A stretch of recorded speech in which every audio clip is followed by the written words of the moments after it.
ẹ̀yin olólùfẹ́ wa nílé lóko lẹ́yìn òde akínyìn pé ẹ̀kú dédé wòye ní gbogbo ibi tẹ́ ti ń wà tẹ̀sán gbọ́ wa lórílẹ̀‐èdè àgbàlá ayé ojú tó ń wà kò ní fọ́ bẹ́ẹ̀ sì ni etí tó ń gbọ́ wa kò ní di láṣẹ Èdùmàrè. Lónìí sinimá yìí tí a fẹ́ gbé yẹ̀wò ó ní à ń pè àkọlé rẹ̀ ní Òkúta Ẹ̀là apá kejì. Fáfàní gbogbo ẹ̀yin tẹ̀sán ń pàdé YouTube channel wa fún ìgbà àkọ́kọ́ tàbí ẹ̀ṣẹ̀ rí YouTube channel wa fún ìgbà àkọ́kọ́ ẹ jọ̀wọ́ àròyìn ẹ tẹ subscribe button ẹ má ṣe gbàgbé láti sáàgó pupa ìbẹ̀rẹ̀ kó ba lè ta yín lólobó ní ìgbà tí àwọn sinimá aládùn sinimá olóyin bá gbọ́gbé sinimá òrẹ́yìn sinimá òtàkìtì mìíràn bá jáde ní pàápàá jùlọ nígbà tí àwọn apá kejì àwọn sinimá yìí tí a máa gbé yẹ̀wò bá jáde.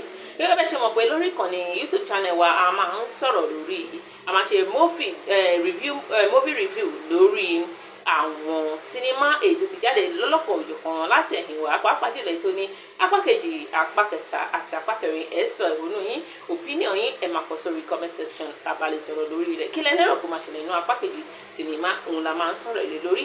Lónìí sinimá èyí tí a fẹ́ sọ̀rọ̀ lé lórí òun lápẹ́ àkọlé rẹ̀ ní Òkúta Ẹ̀là apá kejì. Àwọn òṣèré tó kópa nínú rẹ̀ ní bíi Kiki Bakari, Damilola Motosho àti Afeez Abiodun pẹ̀lú Yetunde Barnabas àti bẹ́ẹ̀ bẹ́ẹ̀ lọ. Àwọn yẹn ló kópa nínú sinimá Òkúta Ẹ̀là apá kìíní.